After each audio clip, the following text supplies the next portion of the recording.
Hello students, स्वागत है आपका यूपीआई टी इंस्ट्रक्टर के इस यूट्यूब प्लेटफॉर्म पे। देखिए, अभी 28 मार्च को आईटी इंस्ट्रक्टर के जो केसेस इस पे लगे हुए थे वैकेंसी पे, उस पे हियरिंग हुई। तो हियरिंग में एक डेट निकल कर आई है 5 मई 2022। तो जो 28 मार्च को फैसला आना था, अब वो 5 मई 2022 को आएगा। साथ ही साथ आप लोगों को मैंने कुछ वीडियोस में ऑलरेडी बता रखा है कि किस बेसिस पर जो इसमें केसेस हो रखे हैं वो मे बी कैंसिल हो सकते हैं, और पैट इसमें अनिवार्य होगा या नहीं, ये भी मैं आपको बता चुका हूँ। साथ ही साथ सीआईटीएस या सीटीआई जिन ट्रेड्स में नहीं होती है, उसके बारे में भी मैंने उस वीडियो में आपको बताया है। तो आप लोग वो वीडियो जाकर देख सकते हैं। मैं डिस्क्रिप्शन में उसका लिंक प्रोवाइड करा दूंगा। साथ ही साथ लेटेस्ट अपडेट के लिए आप हमारे Telegram channel UPI T instructor 2022 को सर्च करके डायरेक्टली उसमें ऐड ऑन हो सकते हैं, और जो उसमें लेटेस्ट न्यूज़ और जो क्विज़ वगैरह चल रही है, आप उसमें भी पार्ट ले सकते हैं। देखिए, आज दोबारा ये जो वीडियो बनाने का मेरा मकसद है वो कुछ इस प्रकार है कि हमारे कुछ साथी जो भावी अनुदेशक बनने जा रहे हैं या जिन्होंने फॉर्म अप्लाई कर रखा है, वो थोड़े मेंटली डिप्रेस्ड हैं और थोड़ा परेशान भी हैं, क्योंकि कई सारी चीज़ें हैं जो उनके माइंड में सर्कुलेट हो रही हैं, और सर्कुलेशन कुछ ज़्यादा ही लगता है हो गया है। तो वो उनके माइंड को जो है वो डाइवर्ट भी कर रही हैं। तो उसी डाइवर्जन को कम करने के लिए मैं ये जो वीडियो है कुछ एडिशनल डिटेल्स के साथ आप लोगों को क्लेरिफाई कराऊंगा कि क्या वो प्रॉब्लम्स हैं और क्या उनका सॉल्यूशन हो सकता है। तो देखिए, पहले मैं बात करूं प्रॉब्लम्स की। तो हमारे जो कैंडिडेट्स हैं उनकी सबसे पहले जो मेजर प्रॉब्लम है, उनका कहना है कि सर, पैट में 40% से जो कम नंबर लेकर आए हैं वो एलिजिबल होंगे या नहीं। और साथ ही साथ उनकी एक और प्रॉब्लम है कि इसमें इतने सारे फॉर्म ऑलरेडी फिल किए जा चुके हैं, लेकिन इसमें सिर्फ जो क्लियर कट और फ्रेश फॉर्म है वो अप्रॉक्सीमेट 12 से 15 हज़ार के बीच में है। क्योंकि कुछ डिप्लोमा और बीटेक स्टूडेंट्स ने, जिन्होंने सीटीआई नहीं कर रखा है, उन्होंने भी ये जो फॉर्म है वो गलत रजिस्ट्रेशन नंबर के थ्रू फिल करके सबमिट किया है। तो देखिए, सबसे पहले मैं आपको ये चीज़ क्लियर कर दूं कि आपके जो आईटी इंस्ट्रक्टर में जो फॉर्म है 2022 में ये जो वैकेंसी आई है, इसमें जो फॉर्म ओवरऑल फॉर्म भरे गए हैं, आपने अब तक कई सारे यूट्यूब चैनल पर उसकी कटिंग को भी देख लिया होगा, और कई सारे यूट्यूबर्स ने आपको भली भांति उस चीज़ से अवगत भी कराया होगा कि अब तक ओवरऑल या अप्रॉक्सीमेशन में अगर हम मान के चलें तो 30,000 फॉर्म लगभग 2504 पदों पर भरे जा चुके हैं।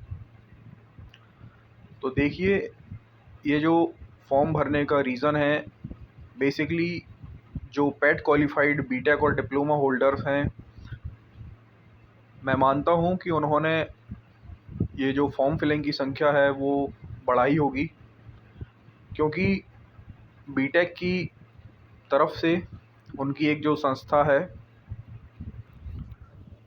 देखिए उस संस्था का मुझे नाम तो अभी याद नहीं आ रहा है, लेकिन मैं बता दूं कि उसने भी इस वैकेंसी पर जो है वो केस कर रखा है कि इस वैकेंसी में से CITS को हटाना चाहिए। CITS बीटेक और डिप्लोमा के लिए मैंडेटरी, मेजरली बीटेक के लिए मैंडेटरी नहीं होना चाहिए।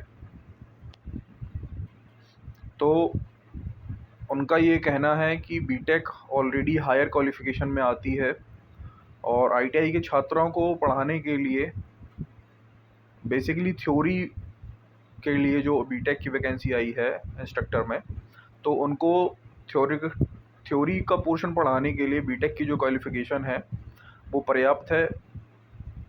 इसीलिए उनकी जो संस्था है उन्होंने इस वैकेंसी पर CTI हटाने के लिए केस कर रखा है। तो इसी के रिगार्डिंग अब बीटेक स्टूडेंट्स ने जो पैट धारक थे उन्होंने ये किया कि उन्होंने पैट क्वालिफाइड होते हुए, जिनका परसेंटाइल भी अच्छा खासा है, उन्होंने ये जो अनुदेशक की भर्ती है इसका फॉर्म फिल किया।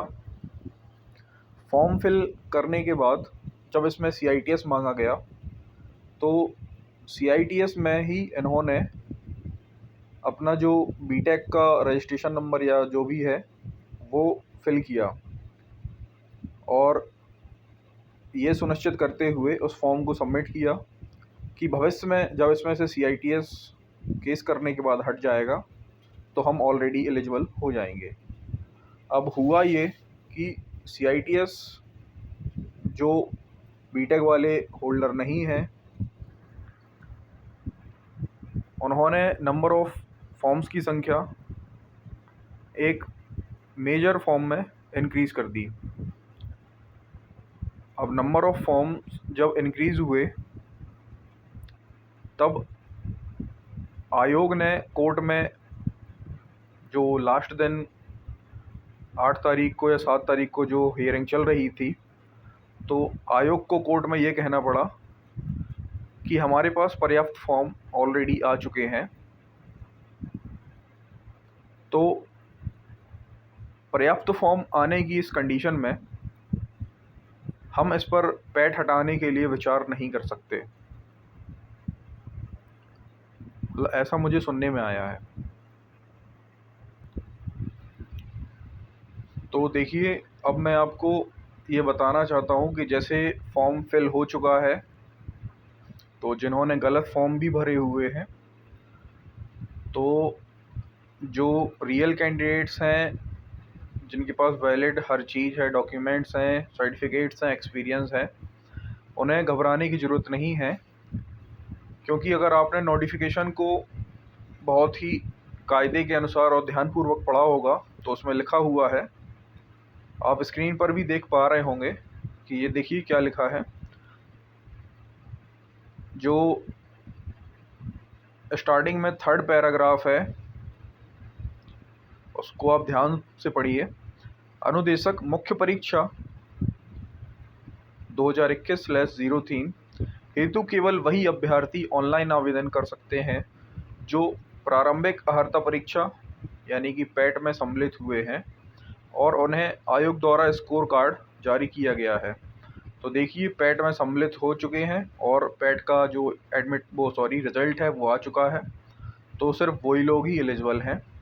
अब सेकंड पॉइंट यानी उसका नेक्स्ट पैराग्राफ जो है, परंतु यह है कि जब तक आयोग स्तर से जांच के अधीन व औपबंधिक श्रेणियों के अभ्यर्थियों के प्रकरणों के अंतिम निर्णय नहीं लिया जाता, तब तक इन श्रेणियों के अभ्यर्थियों को भी आयोग द्वारा आयोजित की जाने वाली विभिन्न मुख्य परीक्षाओं में आवेदन की औपबंधिक रूप से अनुमति इस प्रतिबंध के साथ प्रदान की जाती है कि ऐसे अभ्यर्थियों की मुख्य परीक्षा हेतु शॉर्ट लिस्टिंग व चयन संबंधी अग्रस्तर कार्यवाही आयोग द्वारा की जा रही है, जांच के परिणाम या निर्णय के अधीन होगी। तो देखिए, वो जो कैंडिडेट्स जिन्होंने पैट के थ्रू ये फॉर्म फिल किया हुआ है, उनकी एलिजिबिलिटी चेक होने के बाद ही उस पर कोई निर्णय लिया जाएगा। नेक्स्ट पैराग्राफ है, अनुदेशक मुख्य परीक्षा हेतु अभ्यर्थियों की शॉर्ट लिस्टिंग उत्तर प्रदेश राज्य की औद्योगिक परीक्षण प्रशिक्षण संस्थान अनुदेशक और फोरमैन अनुदेशक सेवा नियमावली 2021 आयोग की वेबसाइट के सेगमेंट के अंतर्गत इम्पोर्टेंट गो पर उपलब्ध के अनुसार की जाएगी। देखिए, अब ये जो इम्पोर्टेंट पॉइंट है, आप इस पर ध्यान दीजिएगा कि अनुदेशक की जो मुख्य परीक्षा जिसमें आपका पैट के थ्रू ये फॉर्म भरा जा चुका है, अब इसमें आयोग जो है वो औद्योगिक प्रशिक्षण संस्थान की जो सेवा नियमावली है उस पर आपके जो अभ्यर्थियों की शॉर्ट लिस्टिंग है पहले वो प्रोवाइड कराएगा। अब शॉर्ट लिस्टिंग तभी प्रोवाइड होगी जब आपके जो डॉक्यूमेंट्स हैं या जो CTI है, क्योंकि आयोग ने DGT से ऑलरेडी डाटा मांगा हुआ है कि जो भी CITS होल्डर हैं उनका हमें डाटा प्रोवाइड कराया जाए, ताकि हम ये जो CITS के बेसिस पर एग्ज़ाम करा रहे हैं उसे एकदम पारदर्शितापूर्व फुलफ़िल करा सकें।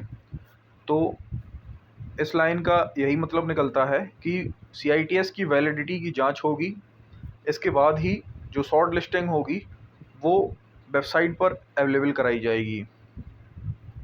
तो जिन्होंने गलत फॉर्म भर रखा है या जिन्होंने गलत डिटेल्स सबमिट कर रखी हैं, तो ये उनके लिए थोड़ी प्रॉब्लम क्रिएट कर सकता है। देखिए, अब मैं यहाँ एक चीज़ की बात और करना चाहूँगा जो ऑलरेडी मैं पहले भी कर चुका हूँ। कुछ कैंडिडेट्स हैं जिन्होंने वो पुरानी वीडियोस नहीं देखी हुई हैं, आप प्लीज़ उन्हें जाकर देखिएगा। आपको काफ़ी जो आपकी प्रॉब्लम्स हैं उनका सॉल्यूशन उन वीडियोस में मिलेगा। तो एक बार मैं आपको फिर से यहाँ बताना चाहता हूँ कि अगर किसी ITI होल्डर के पास ITI करने के पहले इंडस्ट्रियल एक्सपीरियंस है तो आपका एक्सपीरियंस काउंट होगा। ITI करने के बाद अगर आपके पास एक्सपीरियंस है एज अ टीचर तो आपका एक्सपीरियंस काउंट होगा। अगर आपका एक्सपीरियंस डिप्लोमा या BTech करने के ऑलरेडी आपने इंडस्ट्रियल एक्सपीरियंस ले रखा है तो उस कंडीशन में भी आपका एक्सपीरियंस काउंट होगा। क्योंकि कुछ कैंडिडेट्स की क्वेरी यही थी कि सर मेरे पास इंडस्ट्रियल एक्सपीरियंस है लेकिन ITI के पहले का है, तो क्या वो काउंट होगा? तो जी हाँ, वो आपका एक्सपीरियंस काउंट होगा। देखिए, अब एक और क्वेरी है कैंडिडेट्स की जिसमें उन्हें प्रॉब्लम है कि परसेंटाइल को लेकर कि उनका परसेंटाइल एक सर्टेन लिमिट के बाद एक्सेप्टेड नहीं होगा, तो क्या वे कैंडिडेट्स इसके लिए एलिजिबल हैं या नहीं। तो देखिए, इस पेज में आप देख पा रहे होंगे पेज नंबर 10, पॉइंट नंबर 10 एक बार हम पढ़ते हैं। तो परीक्षा की योजना और पाठ्यक्रम के वहाँ इसमें चर्चा की गई है कि जब आपकी लिखित परीक्षा होगी तो उसके 1 महीने पहले ही आपको सूचित किया जाएगा, क्योंकि UPSSC जो है वो 1 महीने पहले ही सिलेबस रिलीज़ कर देती है और उसके बाद जो है आपका एग्ज़ाम कंडक्ट कराती है। अब बात करते हैं हमारे जो मेन टॉपिक है उस पर कि लिखित परीक्षा के संबंध में विशेष नोट क्या है। देखिए, यदि विज्ञप्ति पदों के प्रत्युत्तर में प्राप्त आवेदन पत्रों की संख्या अत्यधिक होने पर मुख्य परीक्षा हेतु शॉर्टलिस्ट किए गए अभ्यर्थियों की संख्या अधिक होने के कारण उनकी लिखित परीक्षा एक ही शिफ्ट में या एक साथ एक ही दिन में आयोजित किया जाना सुविधाजनक नहीं होता, तो उस लिखित परीक्षा एक से अधिक शिफ्टों में आयोजित कराई जाएगी। यदि परीक्षा एक से अधिक शिफ्टों में आयोजित होती है तो अभ्यर्थियों के स्कोर के नॉर्मलाइजेशन की प्रक्रिया भी लागू होगी। देखिए, मैं आपको बताना चाहूँगा कि जब आपने पैट का फॉर्म फिल किया होगा तो पैट का फॉर्म फिल करने के टाइम पे आपको बताया गया था कि आप किसी भी वैकेंसी का 15 गुना जो कैंडिडेट्स हैं वो ओवरऑल उस वैकेंसी का लिया जाएगा, तभी उसमें जो है आपका परसेंटाइल वगैरह डिसाइडेड होगा कि किस बेसिस पर कितना परसेंटाइल का कैंडिडेट्स उस भर्ती में अवेलेबल होगा। तो सेम कंडीशन हमारी इस ITI इंस्ट्रक्टर वैकेंसी के लिए भी लागू होती है कि इसमें जैसे कि पैट के थ्रू ये एग्ज़ाम हो रहा है, तो पैट की नियमबद्ध शर्तें भी इस वैकेंसी में लागू होंगी कि पैट में जो बताया गया था कि वैकेंसी का 15 गुना कैंडिडेट्स इसमें बुलाए जाएंगे। तो देखिए उन 15 गुना कैंडिडेट्स को शॉर्ट लिस्ट किया जाएगा। जैसे कि आपकी 2504 वैकेंसियाँ हैं, तो इस वैकेंसी का 15 गुना कैंडिडेट्स को शॉर्ट लिस्ट किया जाएगा। देखिए अभी मैं आपसे कहना चाहूँगा, आप जो पॉइंट नंबर 9 है उसका जो का पॉइंट है एक बार उसे आप ध्यान से पढ़िए। देखिए प्रत्येक अभ्यर्थी को CITS परीक्षा में प्राप्त अंकों के प्रतिशत का 20% अंक प्रदान किया जाएगा। अब बात करते हैं पॉइंट खा की। अब खा में 2 पॉइंट दिए गए हैं, 1 और 2। तो 1 नंबर पॉइंट में बात करेंगे, खंड का के अधीन मूल्यांकनों के परिणाम प्राप्त हो जाने और सारणीबद्ध कर लिए जाने के पश्चात। अब देखिए जो इस वीडियो में इसके पहले मैंने बात कही थी कि जिन्होंने गलत फॉर्म भर रखे हैं उन लोगों को ऑलरेडी पहले ही गवर्नमेंट आउट कर देगी, आयोग आउट कर देगा। वो इसी बेसिस पर मैंने आपसे बोला था, क्योंकि आप देख पा रहे होंगे कि प्रत्येक अभ्यर्थी को CITS परीक्षा में प्राप्त अंकों के प्रतिशत का 20% अंक प्रदान किया जाएगा। ये 20% अंक उन्हीं अभ्यर्थियों को प्रदान किए जाएंगे जब उन अभ्यर्थियों के जो डाटा हैं उस डाटा को DGT के डाटा से मैच किया जाएगा, और अगर वो डाटा सही और सत्य पाया जाता है तभी उस कैंडिडेट्स का कैंडिडेचर आगे बढ़ाया जाएगा। अदरवाइज़ उस कैंडिडेट का कैंडिडेचर रिजेक्ट कर दिया जाएगा। यानी कि जो BTech धारी और जो डिप्लोमा धारी जिन्होंने गलत तरीके से CTI का इंफॉर्मेशन फिल करने के बाद जो इंस्ट्रक्टर का फॉर्म भरा हुआ है उसे सबमिट किया है, तो वो ऑलरेडी इस फॉर्म से बाहर हो जाएंगे, क्योंकि सबसे पहले आपको CITS की जो परीक्षा है उसका 20% दिया जाएगा। अब 20% मिलने के बाद अब दोबारा इस लाइन को पढ़ेंगे, खंड का की खा की कि खंड का के अधीन मूल्यांकन के परिणाम प्राप्त हो जाने और सारणीबद्ध कर लिए जाने के पश्चात। देखिए जब आपके CTI के 20% अंक आयोग से लिस्ट तैयार हो जाएगी 20% अंक मिलने के बाद, तो 20% अंक मिलने के बाद उन्हीं कैंडिडेट्स को ही मौका मिलेगा जो ट्रू हैं और जिनके डॉक्यूमेंट्स और सर्टिफिकेट्स वैलिड हैं। इनवैलिड कैंडिडेट्स को ऑलरेडी बाहर कर दिया जाएगा। तो ये इनका फर्स्ट स्टेप होगा। इसके बाद चयन प्राधिकारी लिखित परीक्षा आयोजित करेगा। इसके बाद जो है हमारी लिखित परीक्षा आयोजित की जाएगी। यदि किसी व्यवसाय हेतु 5 गुना से अधिक अभ्यर्थी पात्र पाए जाएं, तो ऐसी स्थिति में लिखित परीक्षा हेतु बुलाए जाने वाले अभ्यर्थियों की संख्या रिक्तियों की संख्या से 5 गुना अधिक होगी। तो अब ये पॉइंट की अगर हम बात करें तो इसमें साफ बोला गया है कि यदि किसी व्यवसाय हेतु अगर 5 गुना से अधिक अभ्यर्थी हैं, जैसे कि मान लीजिए कि टर्नर में 10 वैकेंसियां हैं और उसमें 50 से ज़्यादा फॉर्म पड़े हुए हैं, या मान लीजिए 70 फॉर्म हैं जिनमें हमारे कुछ BTech धारी भी हैं जिन्होंने गलत तरीके से फॉर्म भरा रखा है, उन सबको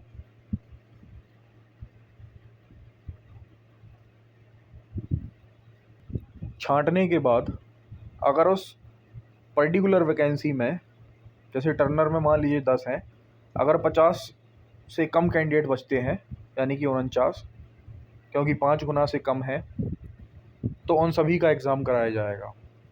अगर मान लीजिए 50 से ज़्यादा कैंडिडेट्स बचते हैं, जैसे कि 70 में से 60 कैंडिडेट बचा है, तो फिर CTI की जो मेरिट होगी और आपकी जो पैट की मेरिट होगी, उन दोनों की मेरिट के अकॉर्डिंग आपको उस एग्ज़ाम में शॉर्ट लिस्ट किया जाएगा कि आपको इन कैंडिडेट्स को एग्ज़ाम के लिए शॉर्ट लिस्ट करना है, या ये जो कैंडिडेट्स हैं वो एग्ज़ाम देने के लिए वैलिड हैं। आशा करता हूँ ये चीज़ें आप समझ रहे होंगे।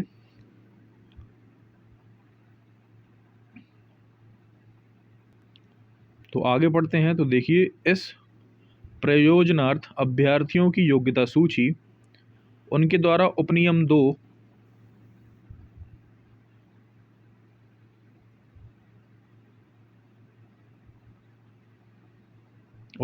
के खंड का के अधीन प्राप्त अंकों के कुल योग के आधार पर पृथक रूप से तैयार की जाएगी। तो जैसा कि मैंने आपको अपनी पिछली लाइनों में बताया कि वो जो कैंडिडेचर रद्द होगा वो कैसे रद्द होगा, कि अगर किसी व्यवसाय में 5 गुना से ज़्यादा कैंडिडेट्स अगर लिए जाते हैं तो यही उसका प्रोसेस है। अब देखिए, इतना सब होने के बाद अब आयोग अपना सेकंड स्टेप यानी कि हम दूसरा पढ़ते हैं। अब आयोग लिखित परीक्षा कराएगा। लिखित परीक्षा 100 अंकों की होगी। प्राप्त परीक्षा में प्राप्त अंकों का 80%। अब देखिए, आपको ऑलरेडी CITS के 20% अंक प्राप्त हो चुके हैं। देखिए, CITS के 20% अंक, ये फर्स्ट स्टेप है। इसके बाद सेकंड स्टेप में की अगर मैं बात करूं तो सेकंड स्टेप में क्या है, 5 गुना से ज़्यादा अगर है तो आपकी CITS और पैट की मेरिट के अकॉर्डिंग आपको उसमें शॉर्टलिस्ट किया जाएगा। किसके लिए, कि आप लिखित परीक्षा दे सकें। और लिखित परीक्षा थर्ड स्टेप है, 100 अंकों की होगी। इसका 80% जो है वो आपका कंसीडर किया जाएगा, यानी ओवरऑल आपका 100% हो गया। 80% यहाँ से और 20% यहाँ से। आई होप आप सभी के अब कन्फ्यूज़न बिल्कुल तरीके से ख़त्म हो गए होंगे, और मैंने भी अपनी भरपूर कोशिश की है कि आप लोगों के जो कन्फ्यूज़न हैं उन्हें अच्छे से क्लियर कर सकूं, क्योंकि आप हमारे साथ और अंत तक खड़े रहेंगे। इसीलिए हमारा कर्तव्य है कि हमारे जो भाई बंधु हैं उन्हें कोई भी प्रॉब्लम फेस ना करनी पड़े। एट लास्ट, अगर आप मेरे द्वारा दी गई जानकारी से संतुष्ट हैं तो प्लीज़ वीडियो को लाइक शेयर सब्सक्राइब ज़रूर करें।